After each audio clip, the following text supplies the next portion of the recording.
Hugh Dancy. Hi. Good evening. Thank you for coming out today. Are we ready to geek out on Hannibal with these Fannibals? I am. Excellent. Maybe in a bit. But thank you. You bought 2. That's so kind. So season 2 ended with your character getting literally gutted. Yeah. Seeing Abigail have her throat slit in front of him. Mm-hmm. There was a lot of blood, and I'm always curious, from a practical level, what is that like? Like, how much blood are you experiencing, and for how long? Well, an awful lot of blood. I don't think it's giving anything away to say that we revisited that scene in this season. Yes. And eventually they had to rip the floor of that set up because there had been so much blood so many times that it had gone moldy. It's immense. Yeah. What is that like for you as an actor? Do you compartmentalize and think, like, I'm not going to think about this, or does it help you to live in that moment? It's not upsetting. I've been covered in blood so many times on this show that the worst that can happen is that it dries and is uncomfortable. But that scene, filming that scene with Abigail, with Casey, and with Maz was surprise. I mean, it was a long and difficult scene to shoot, just technically, and it was a difficult scene to shoot. It was tough. It was grimmer than I think any of the other more ornate elements of the show were. Right. When you saw the episode 2, season 3 script and realized you were revisiting that, did you have to reshoot a lot of what went down, or were they able to use some of the prior footage? Actually, when we got there on the day, I think this is sometimes the case that Vincenzo, who was directing that episode, was like, right, now we're just going to reshoot that bit when you watch her get her throat cut. I was like, no, that's not. It's tea time. It's not throat cutting time. We kind of reapproached it more clinically and technically, and yeah, they used the other stuff which you have to build up to. They were able to reuse from last season. And what do you do when a scene like that is over? Have a beer. No, that's what we did. Really? Does everyone partake? Just me and Maz. Okay. Yeah. Excellent. Well, we saw here in this trailer, we see your character saying, "I forgive you," which seems a little incongruous given what happened at the end of season 2. And I wonder, do you want to tease a little bit about what does that even mean? I mean, you're not a forgiving man, obviously. Well, I think, what does it mean exactly? It connects to Hannibal forgiving me. As he stands over me in the kitchen and he says, I forgive you, Will. Then he cuts Abigail's throat and says, maybe you'll find peace in your mind palace, and then he walks off. I think this season, in the next few episodes, I know that some of you, maybe most of you, will have seen the first episode by now. The second, third, fourth episode, it has a kind of looping, circular narrative that we go back, we move forward, we go back again, I suppose what that is about is the kind of trauma of, or the way that trauma is experienced, right? That if you've been through a terrible, terrible experience, you do relive it, you revisit it. And I think that's what's happening to Will and everybody else. Eventually I don't think I'm giving anything away from, you've seen the trailer, like he sets off after Hannibal. But I don't think he's heading off to forgive him or to attack him or to apprehend him or whatever. He's just going with his mind as a blank slate. Almost just to allow himself to see what happens, and what happens in the moment there is that he discovers some kind of forgiveness. We always see with this character, there's a little bit of this dark underbelly pulling him toward Hannibal and towards what Hannibal represents. Yes. Maybe that was subliminal word choice there. But is Will so far down the rabbit hole of getting into Hannibal's mind and into his life that this is now really starting to appeal to him?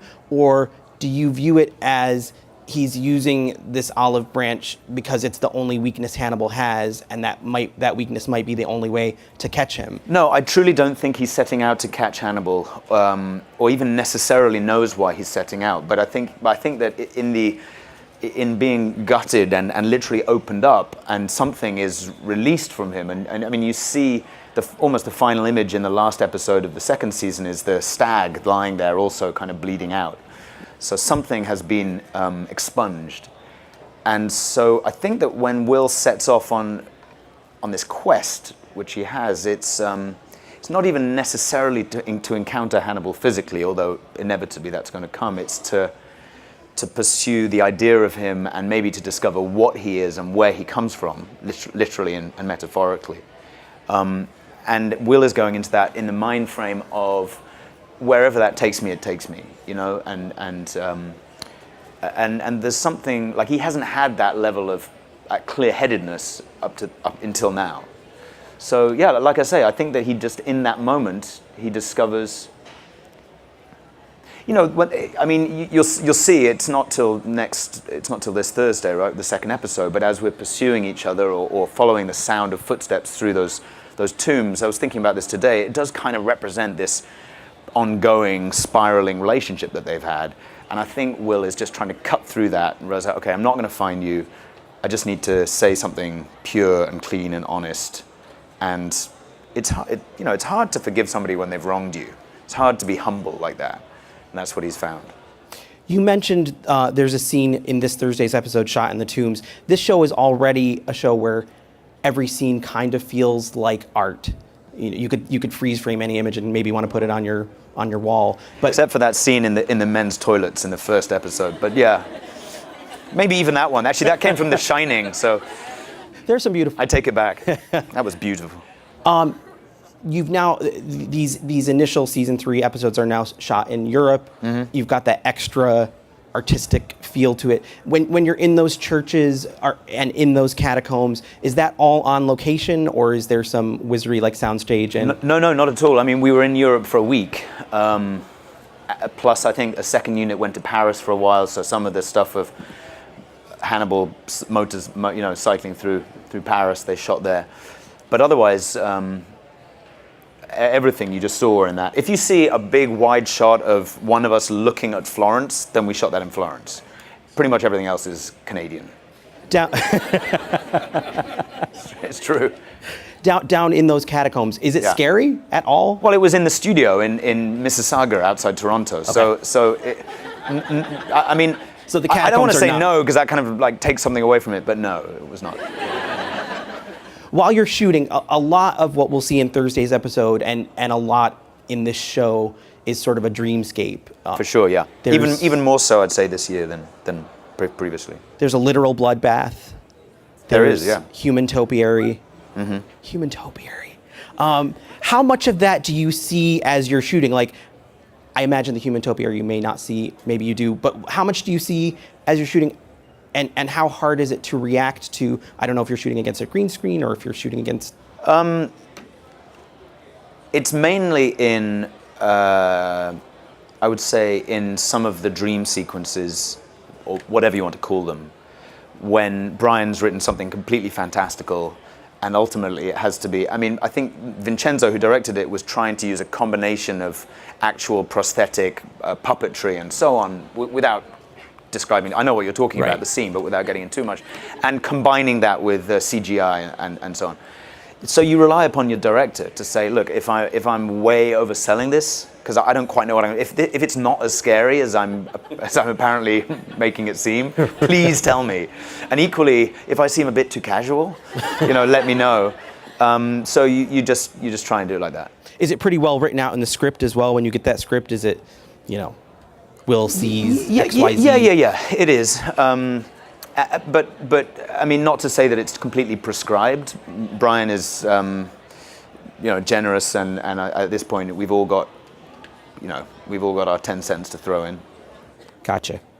I put out a call for questions today on Twitter, and I was shocked. This was a big theme in season 2 with questions from readers, but again, people are asking about like the Hannibal Will romance, and like, when will that be explored, or what's the deal with it? Like we're not? I mean, Yeah. I guess there's no. I mean, look, if people want everything that the show engenders to be made literal, I think they're going to be disappointed. The show is about romance, and it is about love between the two of them. I mean, profound and inescapable love. But are they like just going to finally go on a date? No. I mean, what would that look like? You know. I mean, even at the end of season 2, when Hannibal had this, envisioned this idea of them, I don't know what, like heading off as murder buddies and taking Abigail with them on a kind of, I don't know what, like they're going to go to a nice, family holiday resort in the Algarve and kill some people and cook them. It's hard to envision even what that would have looked like, let alone the more optimistic imaginings of. But look, I get it. I completely get it. What we're not trying to do is be teasing or something. I mean, we're playing when we get these scenes from Brian. Talk about Mads and myself. First of all, trying to understand what beneath that kind of dense poetic writing, to kind of find what the emotional undercurrent is, because that's the key to understanding Brian's writing and doing justice to it. And then, understanding what is the current particularly of the two of them in that given moment. But what we're not trying to do is it would be really funny if we gaze at each other meaningfully, and that'll really kind of throw everybody watching the show. That's right. Not the point, There was the quail eating scene in season 2 that was a little what's going on there? But I think that was then in the editing. You mean the ortolan? Yeah. Yeah, I mean, look, Brian can get naughty after the fact. Yeah, it's not. I'm sad to say I don't think it's going to happen, but there's enough fan art out there that you can. Right. Have you ever read any? Read any? Yeah. Of the fan? No, the stories or whatever it might be. I haven't. No, I haven't. You talked a little bit about the poetic quality of the scripts. Yeah. As an actor, when you're getting those scripts, now that you're in season 3, do you immediately get the emotional intent of it? Do you have to sit there and sort of read it and ponder, where are we going? Because sometimes it can get a little circuitous. Honestly, no, I don't. I mean, I think the process is often that Brian writes a longer draft, or one of the other writers, or Steve Lightfoot, who works with Brian, and then Brian will kind of strip it back. So you'll get these scenes, and each individual line is remarkable and is like a thing unto itself. And then it can feel sometimes on first glance like just a series of non sequiturs, which is challenging. And you have to kind of work away at each line until you get, okay, I think I get putting aside the structure of the language, emotionally what he was getting at there, and I see how that takes me to this line. And, and then you can begin to actually create a shape for the scene. It's an odd process. It's not a way, you don't often get to work like that. Yeah. And if you're interested in that kind of heightened, as opposed to something naturalistic and kitchen sinky, this is as good as it gets, I think. Yeah.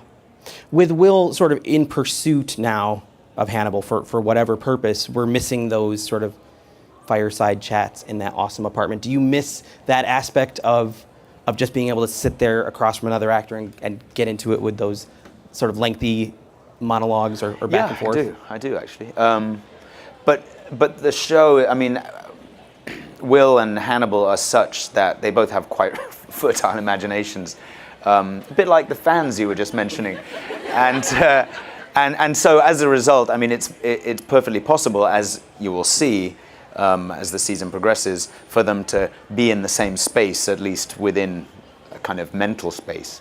So there was, even though we're not geographically and literally together, I did still get a bit of, get to a couple of scenes with Maz. You were not the only character gutted at the end of season 2. No. What can you tease about the fate of everyone else who was left in a bloody bloodbath? You will eventually discover what happened. That's the best I can offer. I hear you. Some things you just don't want to give away. Yeah, and it's not like somebody just didn't come back because there was a contract problem. You know, it's all part of Brian's very rich and layered writing, and as always, he's playing with you, but it becomes clear. Okay. Do you ever find yourself shocked by the fact that you're in season 3 on a network show? Totally unbelievable, yeah. I mean, our season premiere had snails feasting on a person who was going to then be feasting on the snails, and it's sort of like, yeah, it's not like a genre on network TV. Right.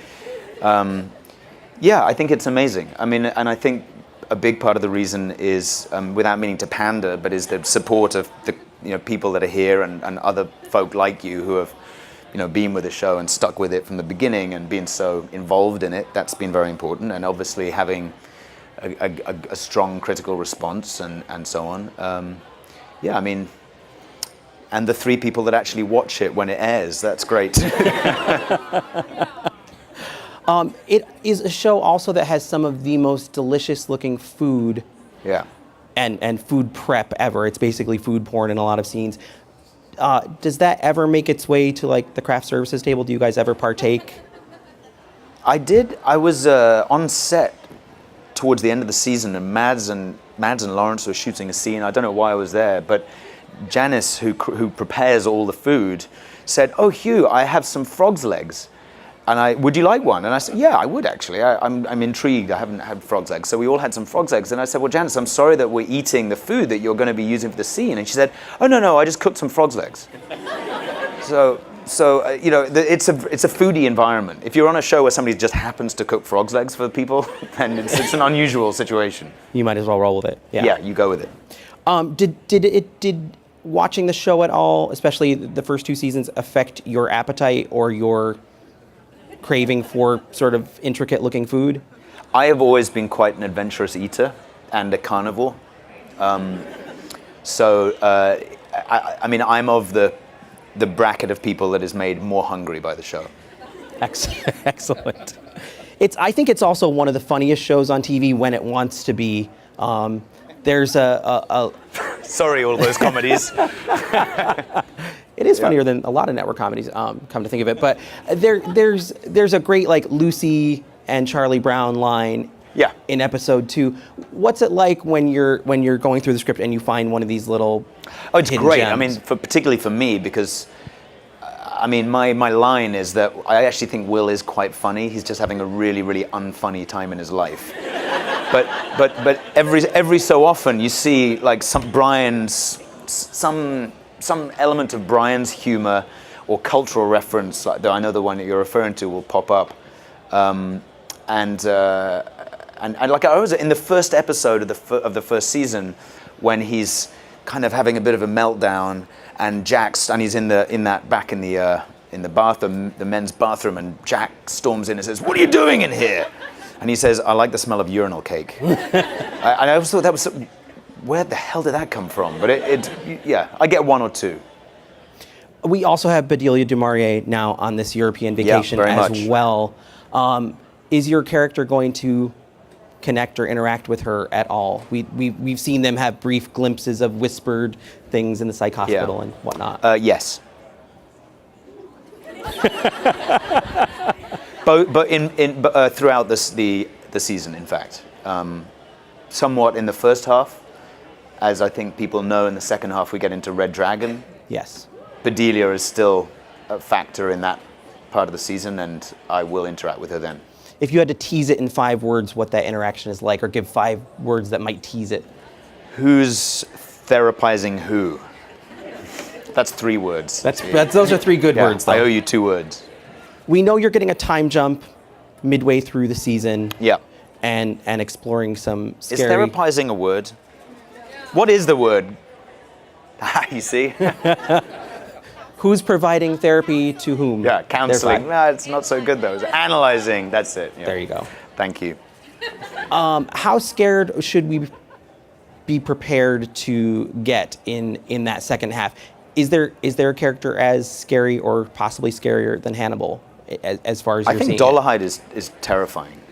I mean, as a creation, like if you read that book, as I'm sure some of you have, he's he's a terrifying character, and what he lends himself to so much is what Brian has created in in the first 2 seasons, which is that visual poetry and that visual imagery. I mean, that's where Dolarhyde lives. He's living with a dragon, on his back and in his head.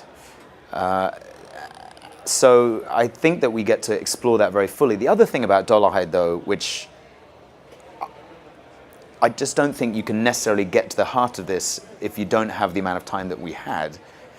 In other words, in a movie format, is the kind of weirdly appealing quality to him, which is the part of him that's trying to stop, and the part of him that you feel sympathy for, and the part that Will kind of realizes is still alive and could potentially be reached. So there's that too. This is probably not as beautiful a dreamscape as some of Hannibal's murders. How do you handle that in the context of a network show? You mean Dolarhyde? Yeah. Well, there's still something very ritualistic about it. I would say that probably our depiction of it is a little bit more elevated than it would have sounded in the books. But even in the books, mirrors, so on and so forth, there's a lot of very visual stuff there. And obviously the Blake obsession is very rich and is mined to a large degree in the second half of the show. We're also seeing your character somewhat be reinvented as a family man in the second half of this season. Maybe not quite as golly gee as I made it sound, but what has that been like, exploring a fairly different aspect of this tortured person we've seen for all this time? Well, it's difficult because, I mean, it's a 3-year time jump, and obviously what'll happen is that that 3 years will take place between one Thursday and the next Thursday, and then there you are, and I'm married. And it's like Vegas or something happened. But luckily, I mean, luckily for me and luckily for everybody on the show, Molly was played by an actress called Nina Arianda, who I know and have worked with on Broadway and is a good friend of mine, and that was incredibly valuable because we were already at several stages down the line, and we were able to have that conversation about who are these two people. You don't have a lot of time to show it. I mean, pretty much I get sucked back in almost immediately. So, I would have loved, I mean, in a different, if we had all the time in the world and you could have a 3-episode arc of just understanding what Will's life was there, but it's not, it's more like a few scenes. So Nina and I had talked about that, and they're not newlyweds, they're not young lovers, they're both damaged people who've discovered each other and are kind of holding each other, Excellent. Speaking of jumping right in, we do have a clip. We do have a clip, I am told that the trailer was not all you're getting, so do you want to cue up what we're going to see? Well, this will take place, you'll see this early on in this Thursday's episode, in the second episode. This gives you a sense of what I was talking about, the kind of the circularity of the way we dip backwards and forwards in time in this first few episodes.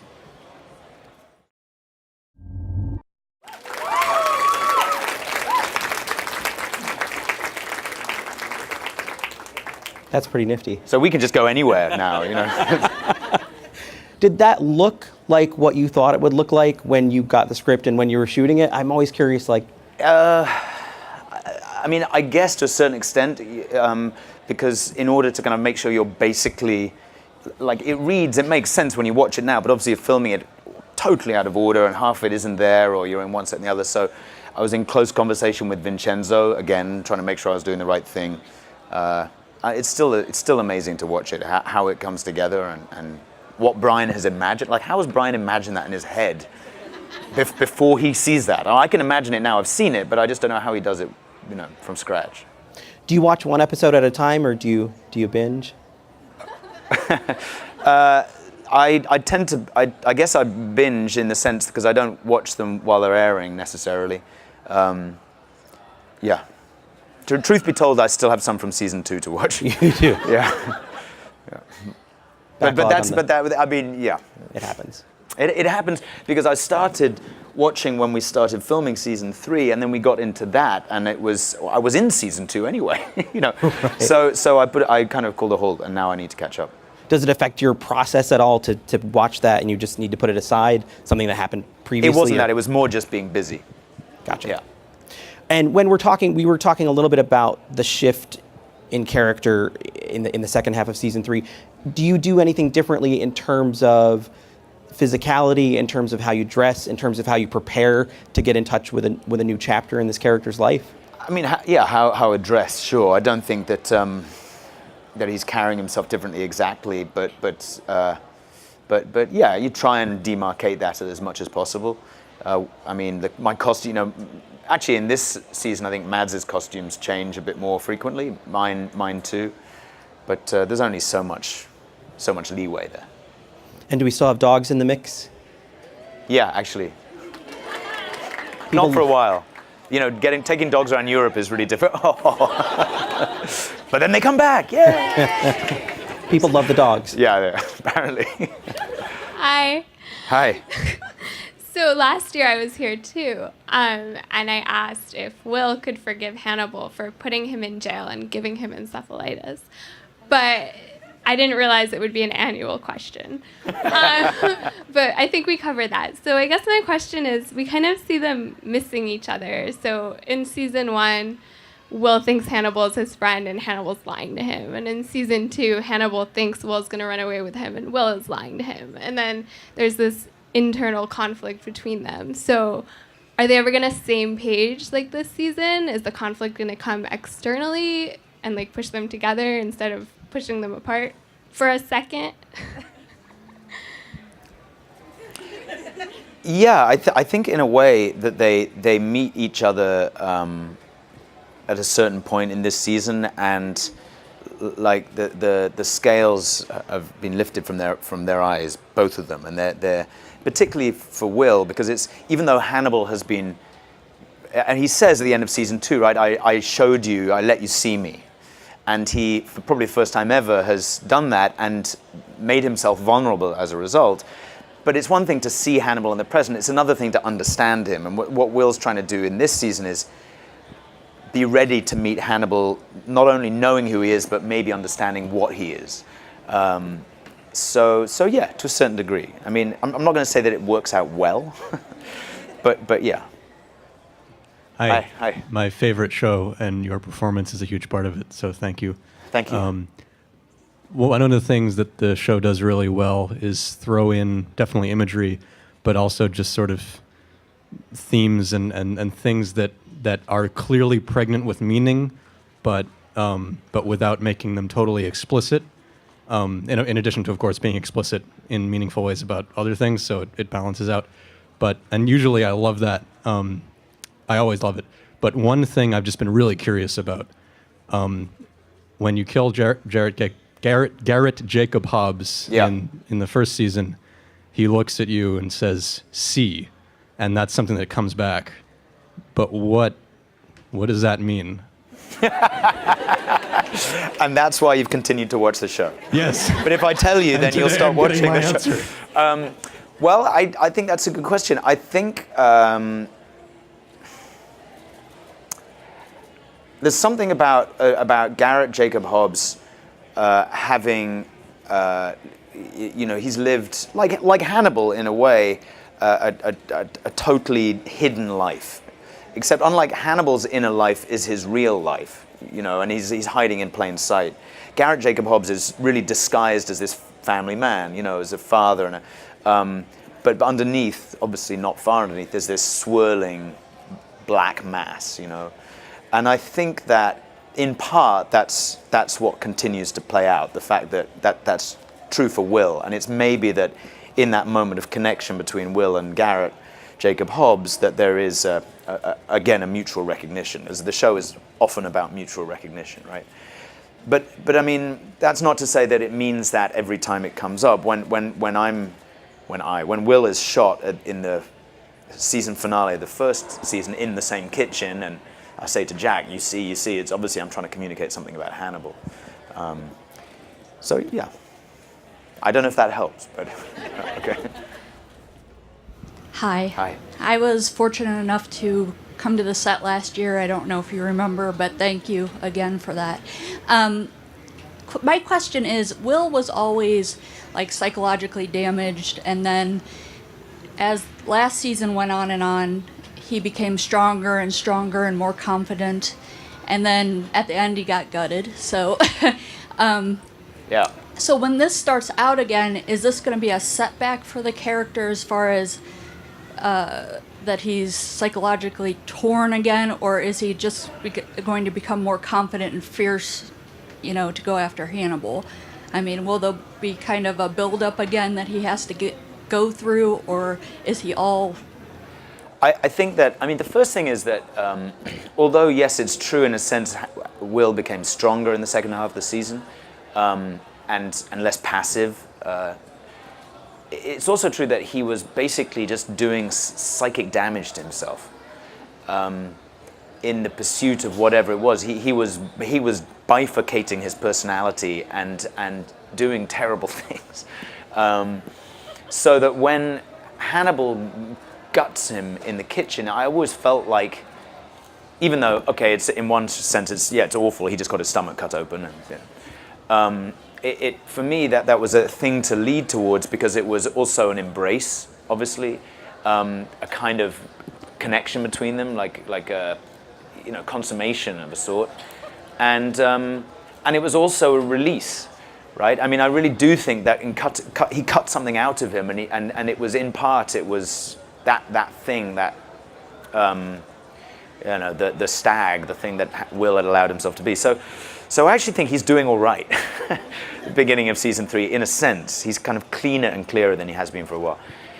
In answer to the second part of your question, I regretfully have to come to the conclusion now that it's never going to end up that well for Will.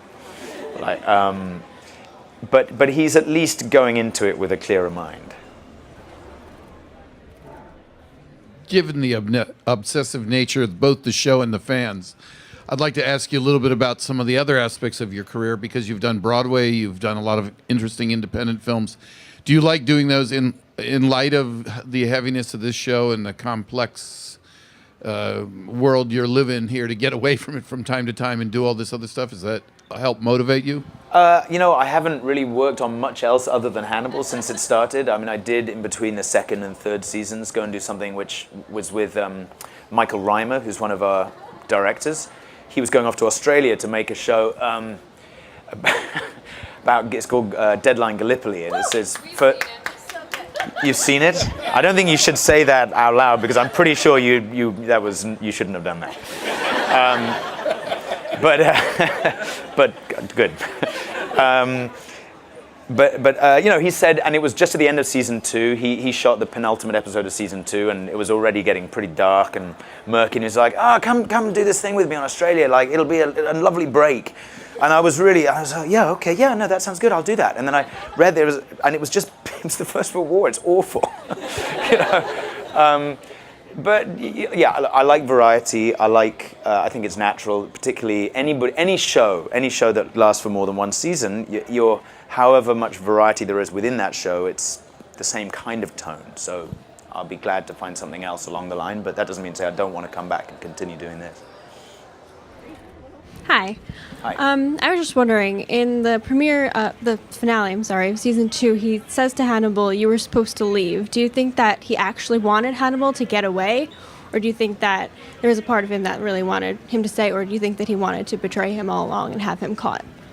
I think that there were two kind of alternate outcomes that he was containing within himself all the way through. One of which was that Hannibal would leave and he would leave with Hannibal.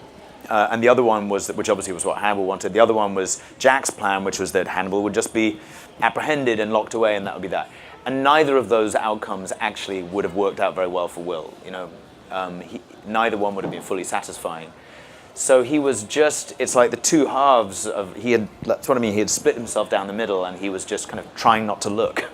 And when it came down to it, his only kind of, he took the gamble that he calls Hannibal in the hope that Hannibal will leave before the bloodshed occurs. And I think that's what he meant. Like, you were meant to leave. I called you and I told you that they were onto you, and you were meant to go, and this was not meant to happen. There was not meant to be this bloodbath. Hey. Hi. How much of Edward Norton's Will Graham did you access for this role? I have seen the movie a long time ago, but not recently enough that I could say I was channeling any of it. Because truthfully, I mean, there's no reflection on the film. I don't remember it that well. And by the time we got to filming, I was immersed in the book of Red Dragon very much, and Brian's. Everything that Brian had taken from that, and that's really that was the world I was working in, and then in conversation with David Slade, in conversation with Maz, I mean, just working with Maz and discovering it all. So very rapidly, you're just into your own thing, and I mean, look, If Edward Norton is in any way hanging, or whoever, or Will Peterson hanging over me, there's obviously Maz has that like times 10, but I think that within like a couple of hours, you're just trying to get the scene right. You're just trying to adhere to the internal logic or the rules that you've figured out for your performance in the show, and everything else just goes out the window. Hi. Hi. So earlier you were talking about, that personal satisfaction with reading through these very literary lines and, sort of peeling back all of that wonderful metaphor and finding the true raw emotion. And I guess I was just wondering, because one of the things I love about the show is the most energetic and exciting moments are those moments where, Will and Hannibal are sitting in what seems very passive, and they're having this very combative moment of the minds. And so I just wondered, do you feel that on set? Like, how does that energy translate, after your own personal satisfaction of knowing like, oh, well, this sounds like a metaphor, but there's really, giant subtext underneath here.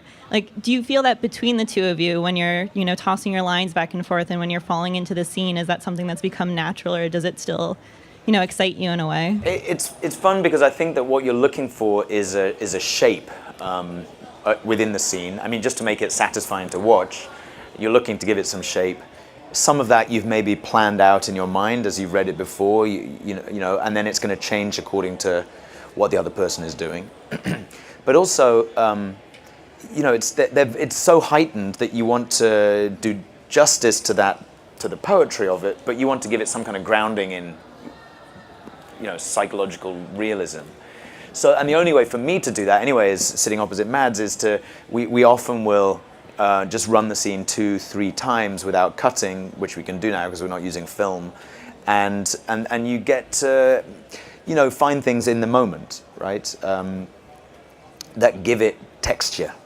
And that's really fun. That's really fun because you're knocking something back and forth. You're reacting. You're throwing something out, and it is like a little bit like a tennis match, or at least a game of ping pong maybe. With an amazing scene partner. So that's I love that. That's always been that's the underpinning of the show for me, and my experience of the show, and. I hope we get to do more of it. Well, brilliant. I think that brings our event to an end. Yeah. Thank you so much for all coming out today. Thank you so much.